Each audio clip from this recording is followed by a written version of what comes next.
تناولوا البصل ولكن لا ترتكبوا هذا الخطأ الذي يرتكبه ملايين الناس. ماذا يحدث عند تناول البصل؟ وكيف تتناول البصل بالطريقة الصحيحة؟ وما هي الأمراض التي يعالجها البصل؟ وما هو أفضل وقت تتناول فيه البصل؟ وهل البصل يعالج أمراض البروستاتا؟ وما هي أفضل وصفة لعلاج نزلات البرد والتهاب الحلق بالبصل؟ وما هي طريقة البصل لعلاج الضعف لدى الرجال؟ وما هي فوائد البصل لعلاج العقم؟ وهل للبصل فوائد في علاج مرض السكري ومرض القلب ومرض الضغط وأمراض الكبد؟ وهل يساعد تناول البصل في خسارة الوزن؟ وما هي فوائد البصل لعلاج العقم والضعف لدى الرجال؟ ستتعرف معنا على إجابة جميع هذه الأسئلة، ولكن فضلا وليس أمرا أوقف الفيديو وصل على النبي في تعليق، وادعمنا بالضغط على زر الإعجاب، وشارك الفيديو مع أصدقائك. وإذا تناولت البصل ولو لمرة واحدة قم بالضغط على زر الإعجاب وتأكد من تفعيلك لزر الجرس، وشارك الفيديو لنعرف عدد الأشخاص المهتمين بهذه النوعية من الفيديوهات. إذا كنت تعاني من السعال والتهابات الحلق ونزلات البرد والإنفلونزا، فإضافة البصل إلى نظامك الغذائي سيكون حلاً فعالاً في مكافحة كل هذه المشكلات. ليس هذا فقط، بل إنه رائع لمن يعانون من مشاكل في الصحة الجنسية. يحتوي البصل على العديد من الفيتامينات والعناصر الغذائية التي تؤهله لتلك الفوائد، غير أنه فعال في تقليل مخاطر الإصابة بالسرطان وأمراض القلب والسكتة الدماغية، إلى جانب العديد والعديد من الفوائد التي سنتعرف عليها بالتفصيل في الدقائق التالية. نبدأ بطريقة استخدام البصل للحصول على تلك الفوائد. إضافتك للبصل النيء المقطع إلى السلطة ستكون طريقة جيدة. كما يمكنك عمل عصير البصل. مقادير عصير البصل: 4 حبات بصل، ماء حسب الحاجة. طريقة التحضير: قم بتقطيع البصل إلى مكعبات صغيرة، ثم ضع حبات البصل المقطع على الخلاط الكهربائي، ثم أضف الماء حسب الحاجة. اخلط المكونات في الخلاط، صف العصير جيدا ثم تناوله. هناك طرق تحضير أخرى لعصير البصل سنتعرف عليها بالتفصيل في الدقائق التالية. أما بالنسبة لنقطة الفوائد التي ينتظرها الجميع، فنبدأ بصحة الجهاز التنفسي. تم استخدام البصل بشكل كبير في علاج السعال ونزلات البرد وتهدئة الحلق، حيث يحتوي البصل على مركبات الكبريت العضوي والتي تمنع من الالتهاب الناتج عن الربو وتعمل كطارد طبيعي للبلغم. كما أن من أهم فوائد البصل للجهاز التنفسي محاربة الكورونا. البصل يزيد من قوة جهازك المناعي ويحارب الأمراض التي قد تصيب معظم الأجهزة، خاصة الجهاز التنفسي. في ظل انتشار الأوبئة، يبحث العديد من الأشخاص على وصفات قد تمنع حدوث الأمراض المتعلقة بالجهاز التنفسي.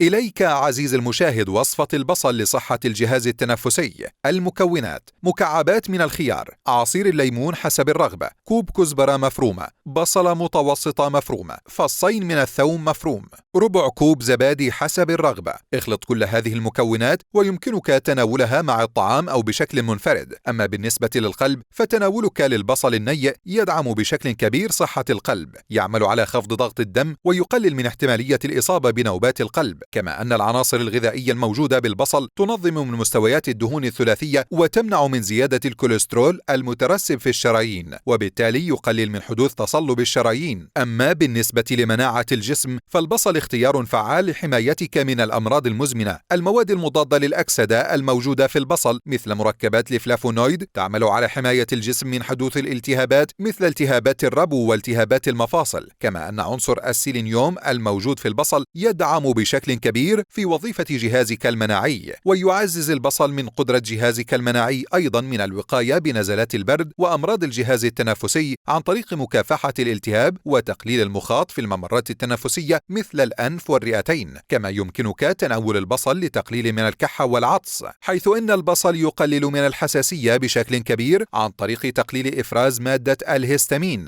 ننتقل الآن لصحة العين. الأشخاص الذين يبحثون عن مأكولات تخفض من خطر الإصابة بالمياه الزرقاء وتعزز من صحة عدسة العين، البصل فعال في تلك المشكلة، حيث إن مركبات الكبريت تساهم بشكل كبير في تحفيز إنتاج بروتين الجلوتاثيون في عدسة العين، كما أن عنصر السيلينيوم الموجود في البصل يدعم فيتامين إي وبالتالي يحمي بشكل كبير خلايا العين. يمكنك تناول عصير البصل بشكل مستمر لتقليل الالتهابات الملتحمة والالتهابات التي تحدث في الجفون عند استخدامه كقطرة للعين، بالإضافة إلى أن مستخلصات البصل تساعد بشكل كبير في منع حدوث ضبابية القرنية. الصحة الجنسية. يعرف البصل بأنه أحد أعظم الأطعمة المثيرة للشهوة الجنسية، ويساعدك البصل على زيادة الرغبة الجنسية، كما يقوي من الأعضاء التناسلية، حيث يزيد البصل من مستويات هرمون التستوستيرون في الجسم، وبالتالي يدعم بشكل كبير من تحسن الصحة الجنسية العامة لدى كل من الرجال والنساء. أما بالنسبة للبشرة، يمكنك التخلص من حب الشباب والبثور ووقاية البشرة من أي التهابات والحصول على بشرة متوهجة وناضرة، إلى جانب تأخير ظهور علامات الشيخوخة مثل التجاعيد والخيوط الدقيقة من خلال استعمالك للبصل. ليس هذا فقط، بل تستطيع إزالة البقع الداكنة والتصبغات الموجودة في البشرة من خلال ماسك البصل للوجه للتخلص من أي بقع داكنة وعلاج المشكلات التي ذكرناها. طريقة التحضير كالتالي: المكونات: ملعقتين من عصير البصل، ملعقتين من اللبن، نقطتين من زيت عطري لمنع ظهور رائحة البصل مثل زيت الخزامي. الخطوات: نخلط هذه المكونات ثم يتم وضعها على الوجه وتدليكه بشكل دائري. نترك هذا المزيج لمدة من 10 إلى 15 دقيقة، ومن الممكن أن نكرر هذا القناع يوميا للحصول على نتائج أفضل للبشرة. الكبد له نصيب أيضا من تلك الفوائد. أكد فريق من الأطباء الأمريكيين من جامعة كورنيل في نيويورك إن البصل ذا الرائحة النفاذة يحتوي على كمية كبيرة من المواد المضادة للأكسدة، والتي تعتبر من أفضل الوسائل للحد من انتشار الأورام السرطانية الموجودة في خلايا الكبد والقولون، بالإضافة إلى أن العناصر الغذائية الموجودة في البصل تساعد بشكل كبير في تعزيز صحة الكبد العام.